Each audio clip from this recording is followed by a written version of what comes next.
मित्रांनो नमस्कार, मी रमेश जाधव. मी माझ्या चॅनलमध्ये सर्वांचे स्वागत करतो.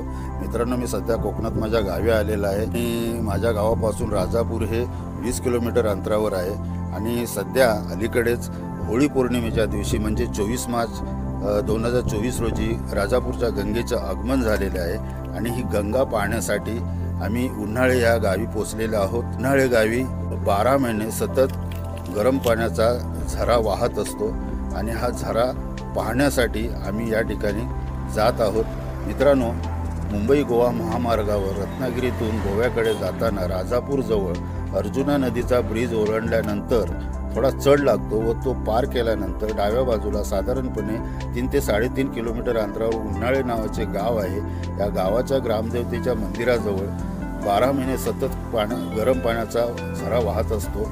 ग्रामस्थांची व भाविकांची अशी परंपरा आहे की प्रथम ह्या झऱ्याखाली आंघोळी घ्यायची व ओल्या अंगानेच बाजूलाच प्रकट होणाऱ्या गंगेचे दर्शन करायला जायचे असते आणि सर्व भाविक असेच करतात, म्हणून आम्ही येथे आलो आहोत. तर चला पाहूया गरम पाण्याचा झरा. या ठिकाणी शौचालयाची सोय करण्यात आली. बाजूला एक शेड बांधलेली आहे. या ठिकाणी स्त्रियांसाठी व पुरुषांसाठी वेगवेगळे कक्ष आहेत आणि हा गरम पाण्याचा झरा खाली आहे. हा पुरुषांकरिता कक्ष आहे. इथून आपल्याला खाली जायचं आहे कारण पाण्याचा झरा खाली आहे. काही भाविक आंघोळी करून परत येत आहेत. बरेचसे भाविक खाली पाण्याच्या झऱ्याखाली आंघोळी घेत आहेत.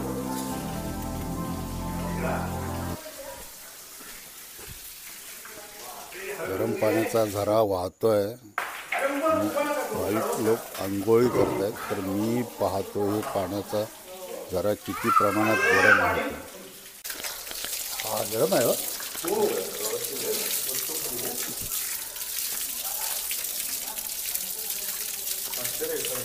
आश्चर्य म्हणजे खूपच आश्चर्य आहे. एवढं चमत्कार आहे ना. Okay, thank you.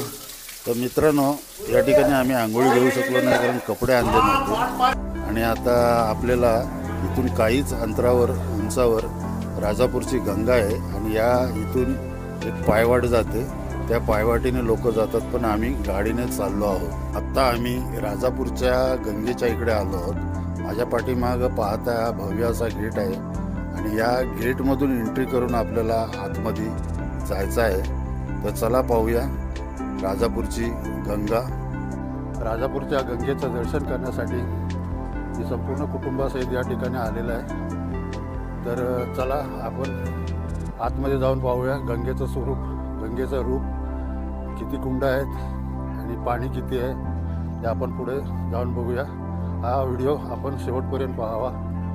आता आम्ही गेटमधून आत आलो आहे. मित्रांनो, राजापूरच्या गंगेचा इतिहास काय आहे हे आपल्याला माहिती असायला पाहिजे. याकरिता मी जो काही इतिहास ऐकलेला आहे तो मी या ठिकाणी थोडक्यात सांगतोय. दर 3 वर्षांनी येणारी गंगा मागील काही वर्षामध्ये 1 किंवा 2 वर्षांनी गंगा प्रकट होते. त्यामागील काय कारण आहे याविषयी अजूनही संशोधन चालू आहे, मात्र गूढ कायमच आहे. छत्रपती शिवरायांच्या पदस्पर्शाने पावन झालेल्या छोट्याशा गावाला महाराष्ट्राच्या प्रसिद्ध तीर्थक्षेत्रांमध्ये मानाचे स्थान मिळवून दिले आहे. एका टेकडीतून अचानक कधी कधी पाण्याचा प्रवाह वाहू लागतो. तो थोडे दिवस चालू राहतो व मग आला तसाच गुप्त होतो. या प्रवाहाला भाविक गंगा असे मानतात.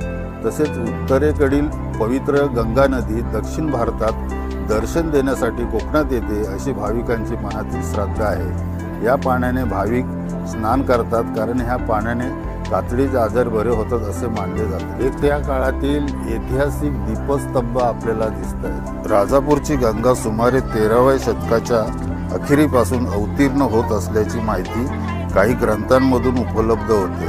तसेच 14व्या शतकात राजा प्रतापरुद्र यांनी 14ही कुंडांचे व येथील इमारतीचे बांधकाम केल्याची माहिती काही ग्रंथांमध्ये आहे. त्यानंतर व्हाईसराय लॉर्ड बेलाली आणि सावंतवाडीचे संस्थानिक राजे भोसले यांनी या बांधकामाची डागडुजी केल्याचाही उल्लेख आढळतो. या ठिकाणी बरेचसे स्टॉलही लागलेले आहेत. आमची फॅमिली काही वस्तू घेत आहेत. काय घेत आहे? कुठले लाडू? ते त्या काळचे ऐतिहासिक शंकराचे मंदिरही आहे. आता काशीकुंड पाहायला आम्ही चाललो आहे. हे आहे काशीकुंड. या ठिकाणी बरीच गर्दी झालेली आहे. पुष्कळ भाविक या ठिकाणी स्नान घेण्यासाठी झुंबड उडालेली आहे. इथे गायमुख आहे, या गायमुखातून पाणी पडतं पलीकडच्या काशीकुंडातून आणि त्यासाठी इथे पाणी घरी नेण्यासाठी सर्वांची झुंबड लागलेली आहे. आमची फॅमिलीसुद्धा याच्यामध्ये आहे, आपल्याला दिसते आहे. आणि अशा ह्या गर्दीमध्ये आमची भावजो समीक्षा सेल्फी घेते. एक गायमुख आहे.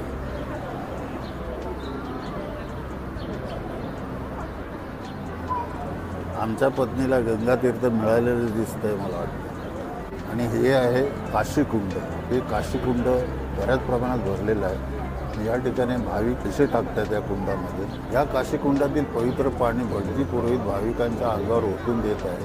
या पुरोहितांना मी राजापूरच्या गंगेचा इतिहास व थोडक्यात माहिती विचारली तर ते सांगायला तयार झाले. तर चला ऐकूया आपण ते काय सांगतात.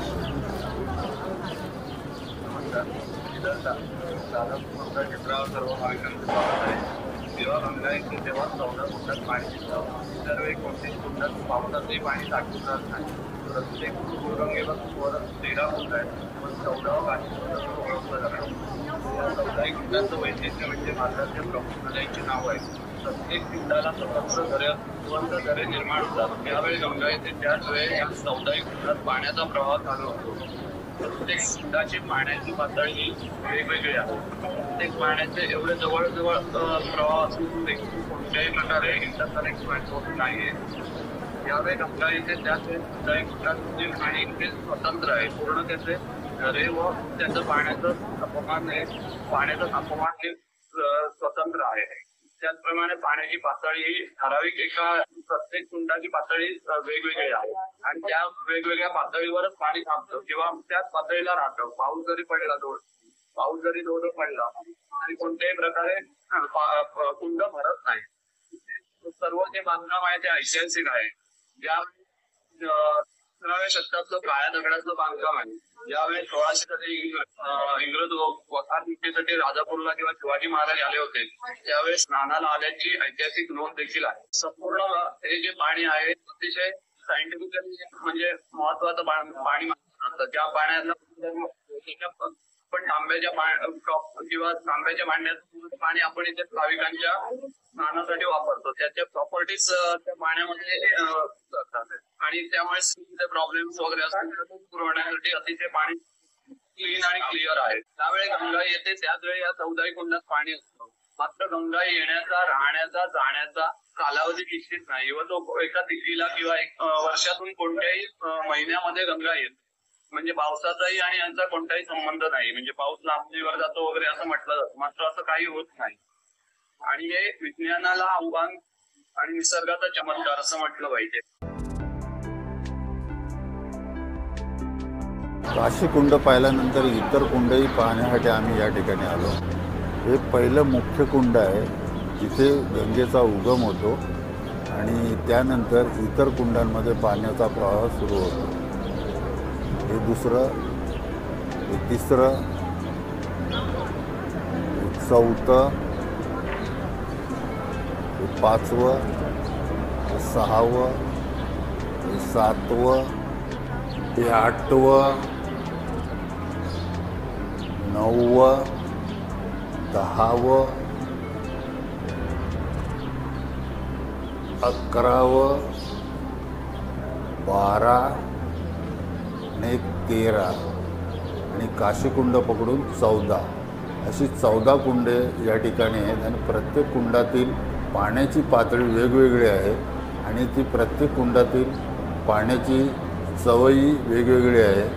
जरी ही कुंड बाजूला असली तरी या कुंडामध्ये या सर्व नद्यांचा उगम झालेला आहे असं मानलं जातं. या सर्व कुंडांना नावे दिली गेलेली आहेत.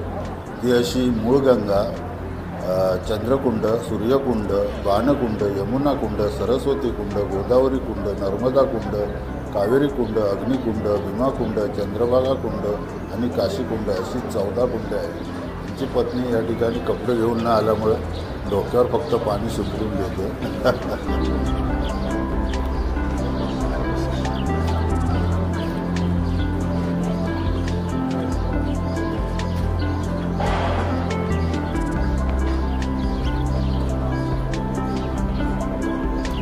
तर अशा ह्या गंगातीर्थ क्षेत्राला छत्रपती शिवाजी महाराज, अहिल्याबाई होळकर, राणी लक्ष्मीबाई, छत्रपती संभाजी महाराज अशा महान आणि थोर व्यक्तीने भेट देऊन या ठिकाणी गंगास्नान केलेल्या अशा नोंदी आहेत.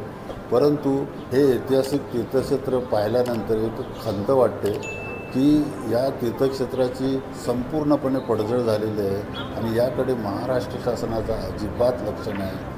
हे एक महत्त्वाचं तीर्थक्षेत्र असल्यामुळं या ठिकाणी भाविकांची खूप मोठ्या प्रमाणात गर्दी होत असते आणि त्यांना कपडा वगैरे बदलण्यासाठी काहीच सोय नाही या ठिकाणी. त्यामुळं त्यांची गैरसोय होत असते. याकडे महाराष्ट्र शासनाने लक्ष द्यावा अशी मी या व्हिडिओच्या माध्यमातून विनंती करतो आहे. तर मित्रांनो, जर आपल्याला हा व्हिडिओ आवडला तर आपण ह्या व्हिडिओला शेअर करा, लाईक करा, कमेंट करा व माझ्या चॅनलवर नवीन असाल तर सबस्क्राईब करा. भेटूया अशाच काही नवीन व्हिडिओमध्ये. तोपर्यंत सर्वांना नमस्कार.